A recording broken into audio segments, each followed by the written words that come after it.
The grand chamber of the Galactic Council buzzed with excitement.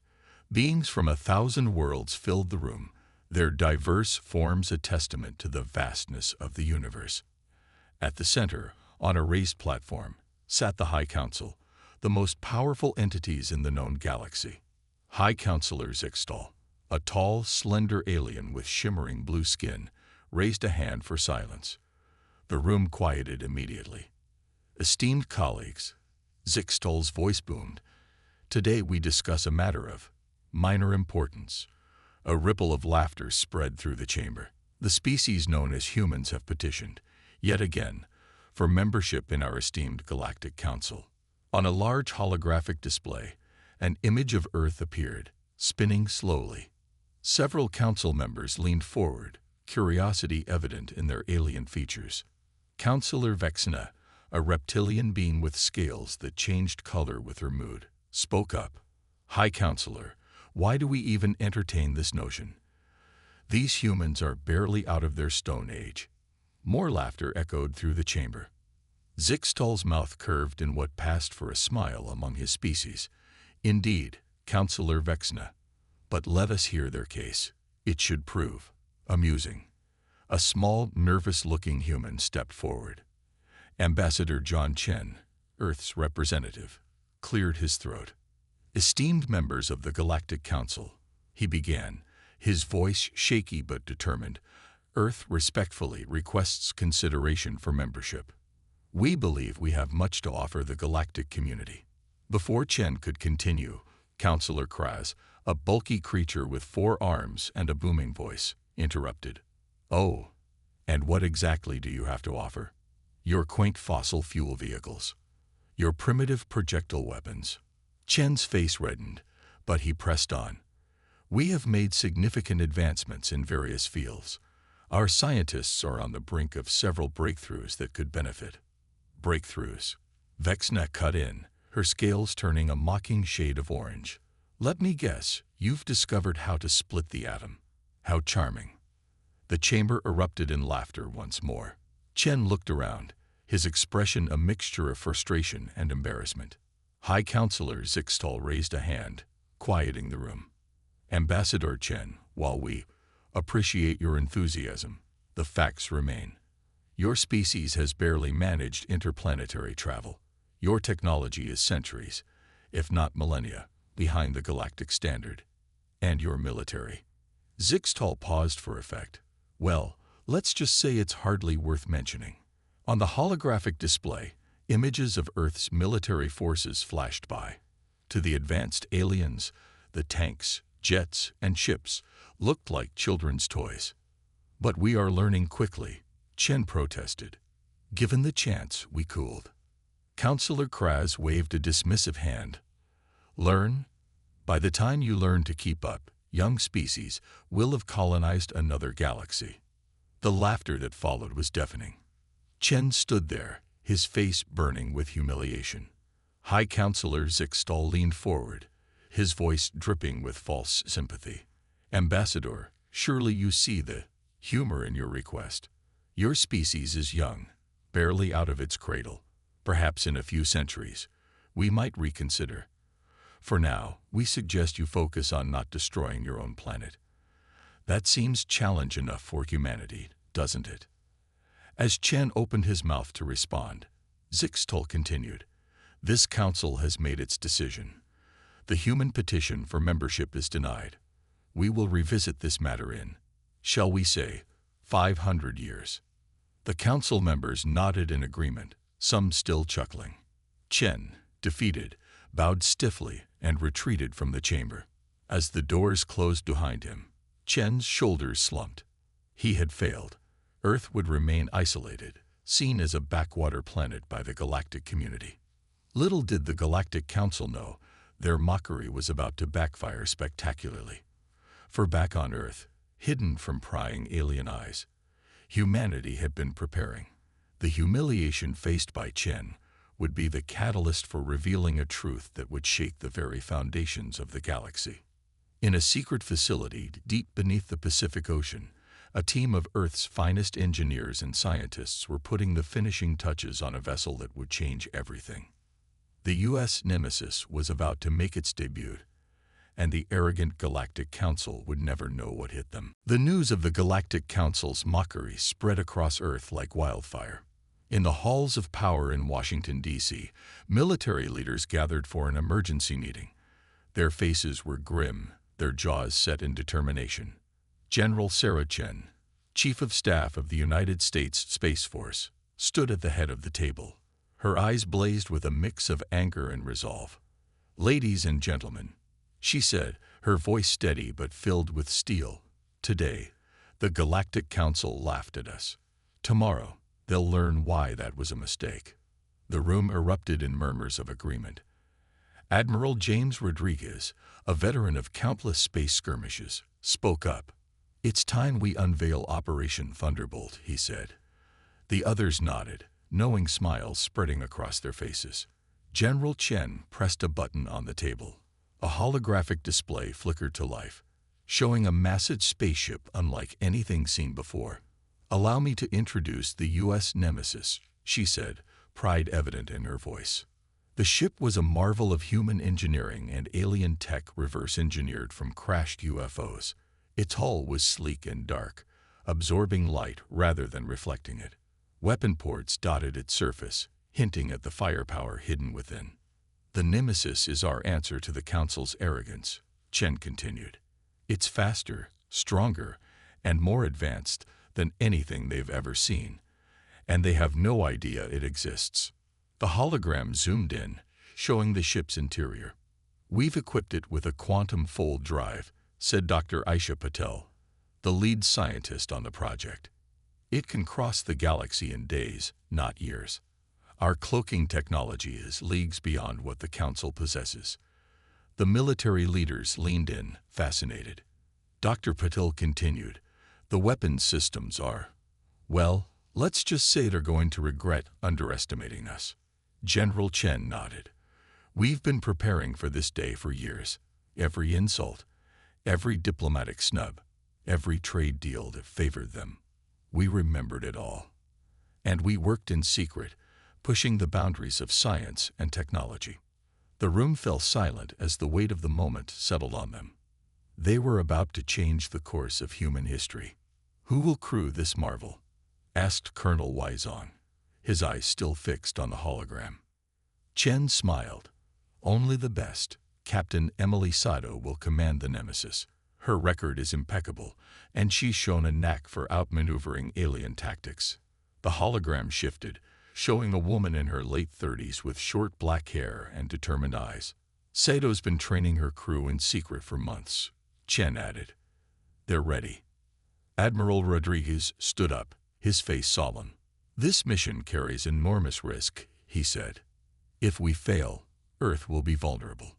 But if we succeed, Chen finished, "we'll show the galaxy that humanity is not to be trifled with." The next few hours were a flurry of activity. Orders were given. Final checks were made. In a hidden base beneath the Pacific Ocean, Captain Sato and her crew boarded the U.S. Nemesis. As the massive hangar doors opened, revealing the dark ocean above, Sato sat in the captain's chair. She looked at her crew, humans of all races and backgrounds, united in their mission. "Ladies and gentlemen," she said, her voice calm but filled with purpose, "today we carry the hopes of humanity with us. Let's show the Council what we're made of." The Nemesis rose from the ocean, water cascading off its hull. As it breached the surface, its cloaking device activated, rendering it invisible to both human and alien eyes. On the bridge, Sato gave the order. "Engage quantum fold drive. Set course for the Galactic Council's home system." The ship's engines hummed to life. In a flash of light that only they could see, the Nemesis vanished from Earth's orbit, hurtling across the stars. As they traveled faster than any human had before, Sato allowed herself a small smile. The Council thought humans were primitive, laughable. They were about to learn how wrong they were. The U.S. Nemesis streaked across the galaxy, carrying with it humanity's pride, technology, and determination. The Galactic Council's mockery had lit a fire. Now that fire was racing toward them, about to explode into a blaze that would reshape the galaxy forever. The U.S. Nemesis sliced through the fabric of space, its quantum fold drive humming with power. Inside the massive ship, Captain Emily Sato stood on the bridge, her eyes fixed on the swirling colors of hyperspace outside the viewscreen. "Status report," she ordered, her voice calm but filled with authority. Lieutenant Commander Raj Patel, her second-in-command, looked up from his console. "All systems are running at peak efficiency, Captain. The quantum fold drive is performing beyond expectations. At this rate, we'll reach the edge of Council space in 72 hours. Sato nodded, a small smile playing on her lips. Just a few years ago, such a journey would have taken decades. Now, they were crossing the galaxy in days. Human ingenuity, combined with reverse-engineered alien tech, had created a marvel. As the ship continued its journey, the crew settled into their routines. In the engine room, Chief Engineer Maria Rodriguez ran diagnostics on the advanced propulsion systems. Her team worked tirelessly, ensuring every component of the ship was running perfectly. "I still can't believe how smooth this drive is running," one of her engineers said, shaking his head in wonder. Maria grinned. "That's human engineering for you. We may be new to the galactic stage, but we learn fast." In the ship's massive hangar bay, Squadron Leader Jamal Williams inspected the sleek fighter crafts nestled within. These weren't ordinary fighters. They were equipped with the same cloaking technology as the Nemesis, capable of appearing and disappearing at will. "All right, pilots," he addressed his team. "We may be heading into hostile territory. I want everyone ready for action at a moment's notice.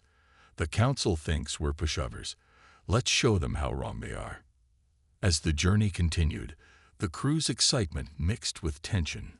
They were venturing into unknown territory, carrying the hopes and dreams of humanity with them. In her quarters, Captain Sato reviewed the mission briefing one more time. The plan was to approach a minor Council outpost, reveal their presence, and demonstrate their technological superiority. It was a show of force designed to make the Council reconsider their dismissive attitude towards humans. A chime at her door interrupted her thoughts. "Enter," she called out. Dr. Yuki Tanaka, the ship's chief science officer, walked in. "Captain, I've been analyzing the data we have on Council technology. I think you'll find this interesting." She handed Sato a datapad. As the captain scrolled through the information, her eyebrows rose. "Are you sure about this?" she asked. Tanaka nodded.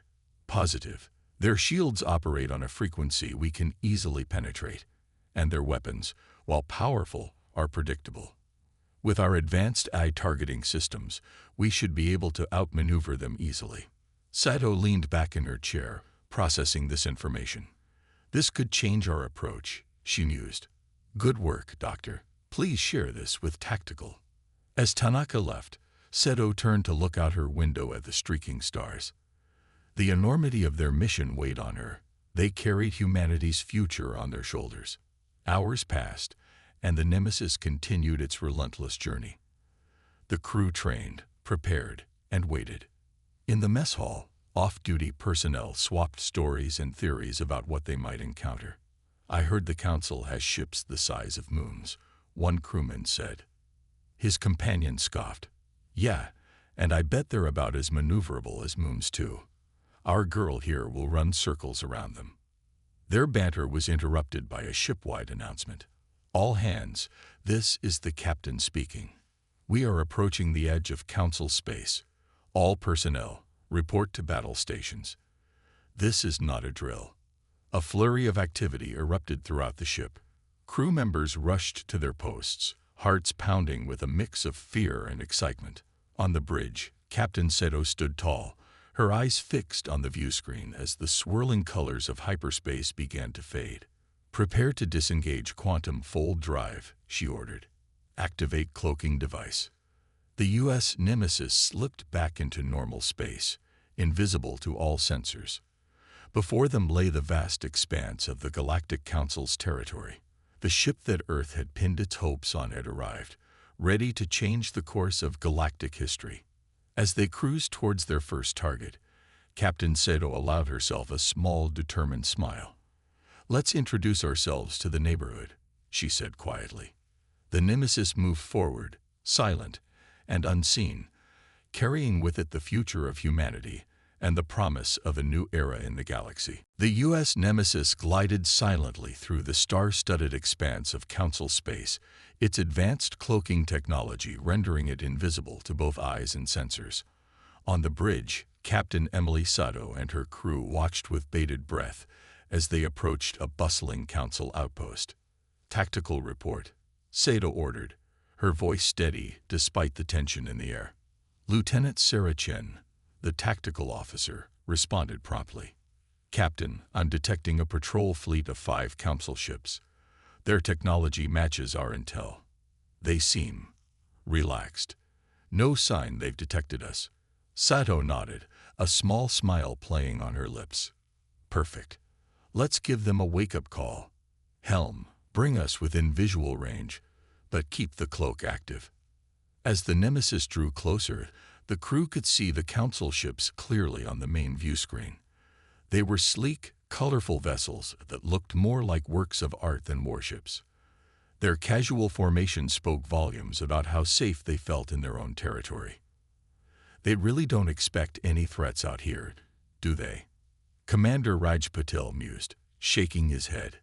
"That's about to change," Sato replied. She took a deep breath, squaring her shoulders. "All right, let's introduce ourselves. Comms, prepare to broadcast on all frequencies.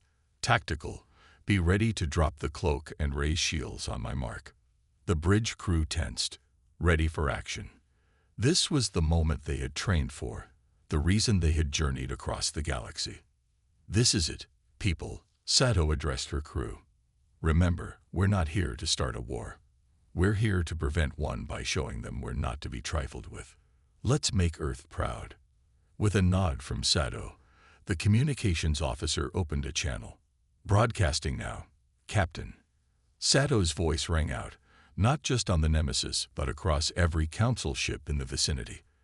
"Attention, Council vessels. This is Captain Emily Sato of the Earth ship U.S. Nemesis.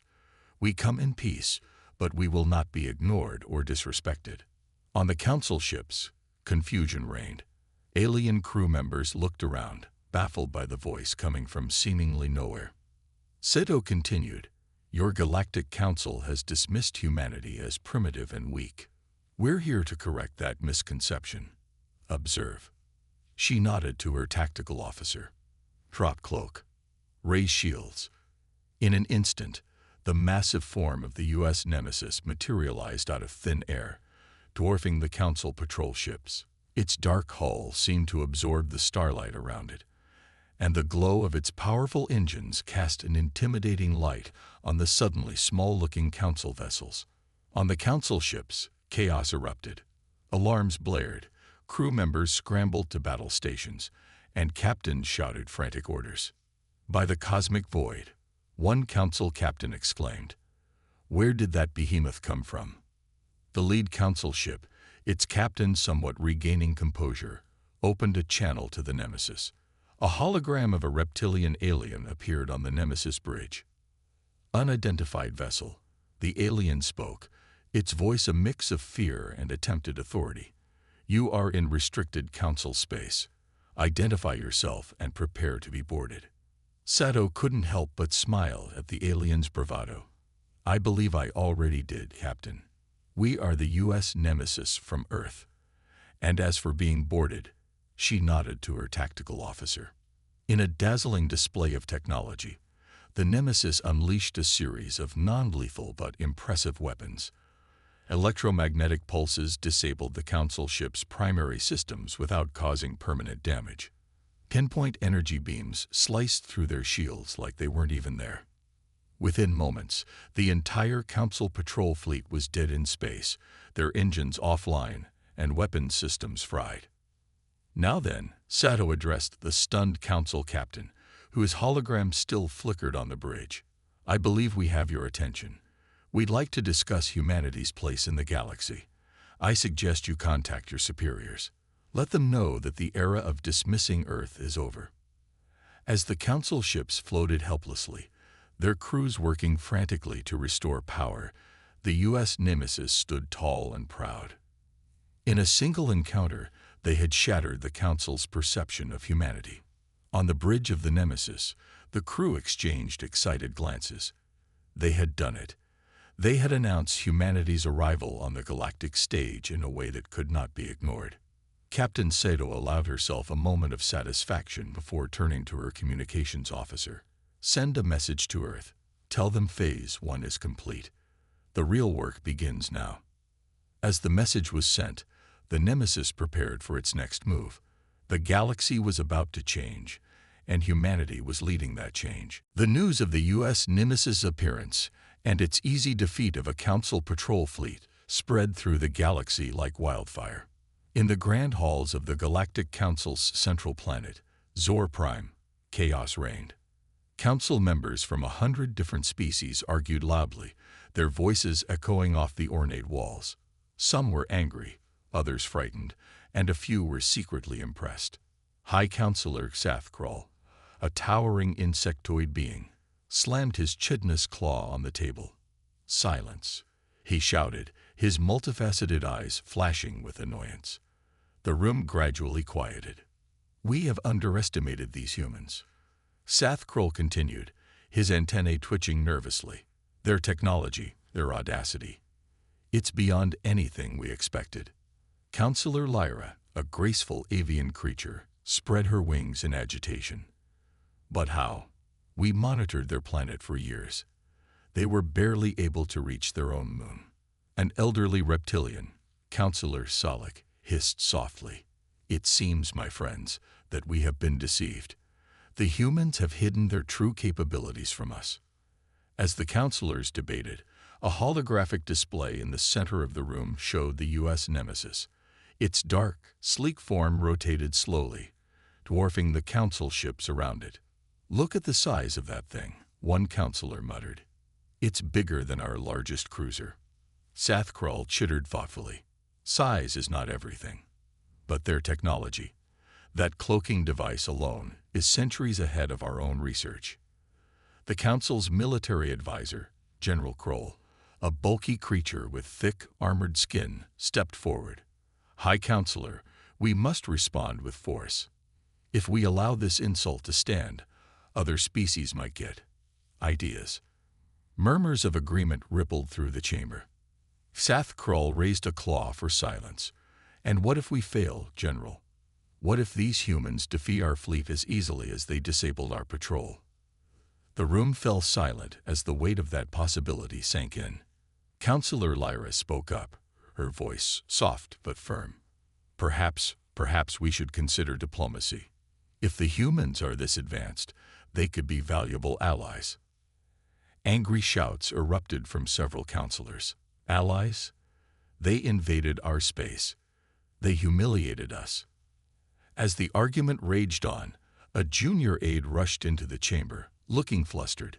He whispered urgently to Sathkral, whose exoskeleton paled visibly.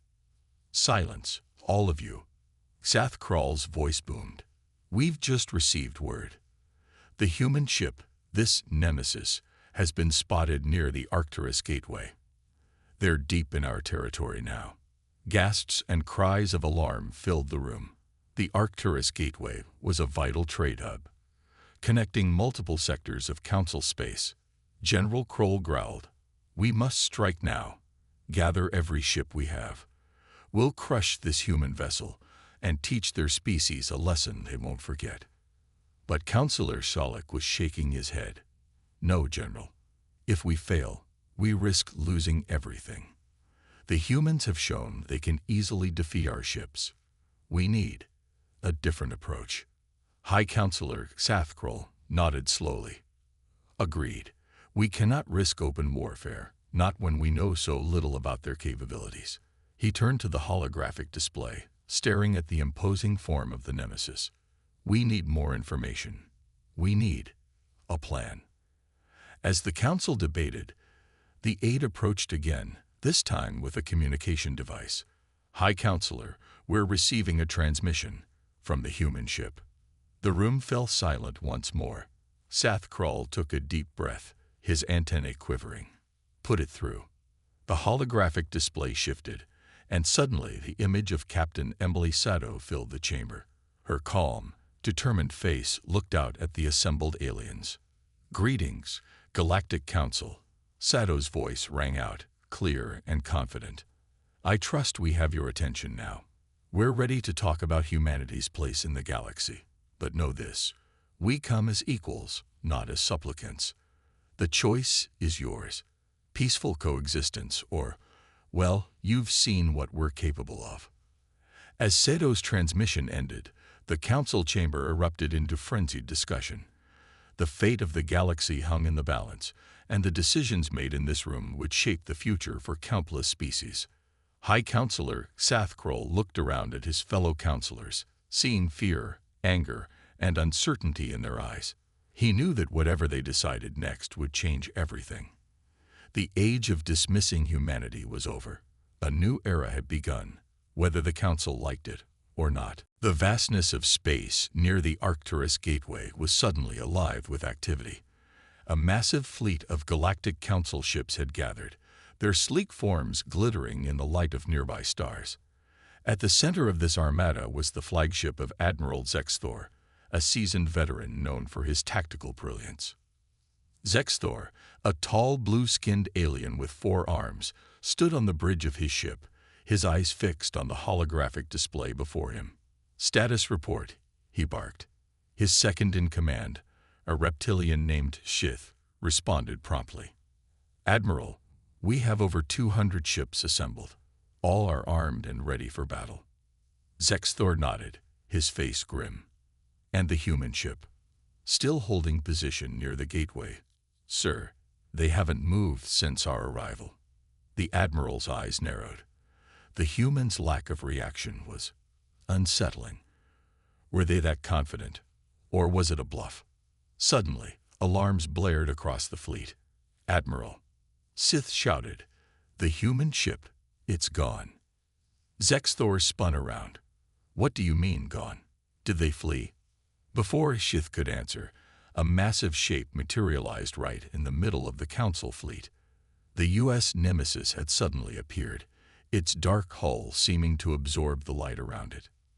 "By the cosmic void," Zexthor whispered, his 4 hands clenching involuntarily. On board the Nemesis, Captain Emily Sato stood calmly, surveying the council fleet surrounding them. "Status report," she ordered. Lieutenant Chen responded. "All systems operational, Captain. Shields at maximum. Weapons hot." Sato nodded. "Open a channel to the council flagship." Admiral Zexthor's face appeared on the view screen, his alien features a mix of anger and awe. "Human vessel," he began, his voice tight with controlled fury. "You are outnumbered and surrounded. Surrender now or face annihilation." Sato allowed herself a small smile. "Admiral, I think we both know that's not going to happen. We've given you ample opportunity to negotiate. Now let me show you why that would have been the wiser choice." With a nod to her tactical officer, Sato gave the order. "Execute Operation Thunderbolt." In an instant, the space around the Nemesis erupted into chaos. Dozens of smaller ships suddenly decloaked, appearing out of nowhere. These were the advanced fighter craft hidden within the Nemesis, now swarming out to engage the Council fleet. Admiral Zexthor watched in horror as his carefully arranged formation fell into disarray.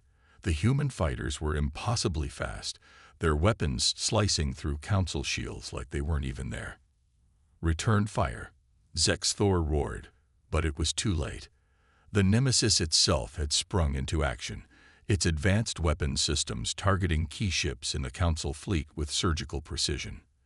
Explosions bloomed across space as Council ships fell one by one. Zexthor's flagship rocked violently as a blast from the Nemesis grazed its hull. "Shields down to 30%. Sith reported, panic evident in his voice. "Admiral, we can't withstand another hit like that." On the Nemesis, Sato watched the battle unfold with a mixture of satisfaction and regret. They had tried to avoid this, but the Council's arrogance had left them no choice. "Captain," Lieutenant Chen called out, "the Council flagship is hailing us." Seto nodded. On screen, Admiral Zexthor's face appeared once more, this time etched with defeat. "Enough," he said, his voice heavy. We surrender." A hush fell over the Nemesis bridge. They had done it. Humanity had proven itself on the galactic stage. Seto leaned forward, her voice firm but not unkind. "Admiral, we accept your surrender. Please recall all your remaining ships. It's time we had that talk about humanity's place in the galaxy." As the battle subsided, the remnants of the once mighty Council fleet limped into formation around their battered flagship. The Nemesis stood tall amidst the debris, a testament to human ingenuity and determination. Captain Seto turned to her crew, pride shining in her eyes. "Well done, everyone. Send a message to Earth. Tell them the galaxy now knows that humanity is not to be underestimated." As the message was sent, Seto gazed out at the stars. The battle was over, but the real challenge was just beginning. How would humanity shape its new role in the galactic community? Only time would tell. The U.S. Nemesis had shattered the Council's arrogance, and in doing so, had ushered in a new era for Earth and the entire galaxy. The Grand Chamber of the Galactic Council on Zor Prime buzzed with nervous energy. Representatives from hundreds of alien species filled the room, their eyes fixed on the central podium. For the first time in the Council's long history, a human stood there. Captain Emily Sato, now Admiral Seto, gazed out at the sea of alien faces. Her crisp uniform bore new medals, testament to her role in reshaping the galaxy's power structure. Beside her stood High Counselor Sathkrul, his insectoid features unreadable. "Esteemed members of the Galactic Council," Sathkrul began, his voice echoing through the chamber. "We are gathered here today to formally welcome humanity into our ranks." A murmur rippled through the crowd. Some faces showed excitement, others apprehension, and a few barely concealed resentment. Sathkrul continued, "Recent events have shown us that our previous assessment of Earth was flawed. Humanity has proven itself to be not just our equal, but in many ways, our superior." Admiral Sato stepped forward, her voice clear and confident. "Thank you, High Counselor. Members of the Council, I stand before you not as a conqueror, but as a partner. Earth seeks not to dominate, but to cooperate."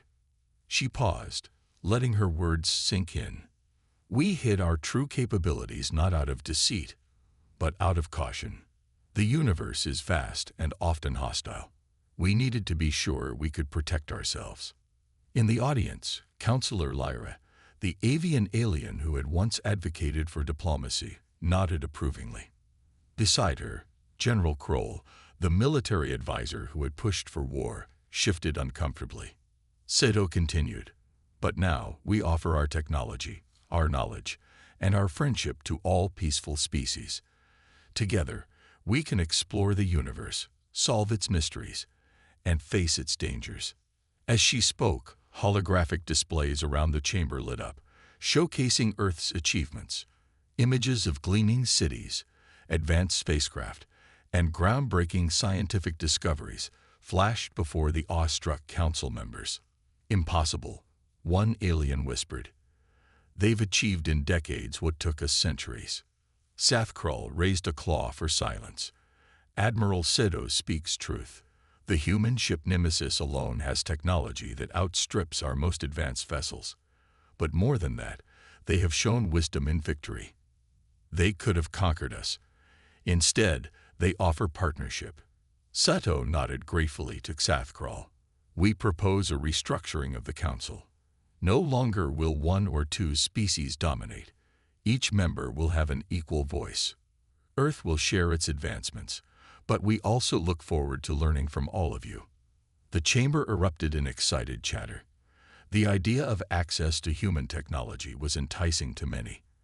Others saw the opportunity for a more fair and balanced galactic government. Not everyone was pleased, however. General Kroll stood up, his armored bulk imposing. "And if we refuse, will you force us to comply with your mighty ships?" A tense silence fell over the room. All eyes turned to Sato. The admiral met Kroll's gaze steadily. "No, General. Force is not our way.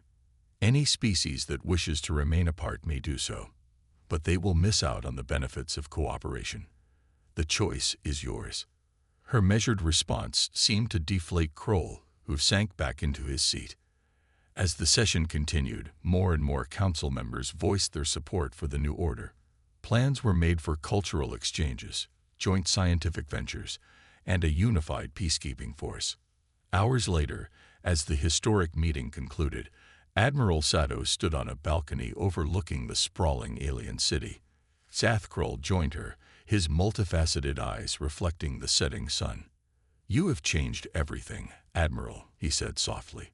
Sato smiled. "We all have, Counselor. This is just the beginning." As night fell on Zor Prime, news of the day's events spread across the galaxy. On countless worlds, beings of all shapes and sizes looked up at the stars with new wonder and hope. Back on Earth, celebrations erupted as the message from Admiral Sato arrived. Humanity had not just found its place among the stars, it had reshaped the very nature of galactic civilization. The future stretched out before them, vast and full of possibilities. The era of humanity's isolation was over. A new age of exploration, cooperation, and discovery had begun. And it all started because a council had mocked a species they didn't understand, only to have their arrogance shattered by a single remarkable ship.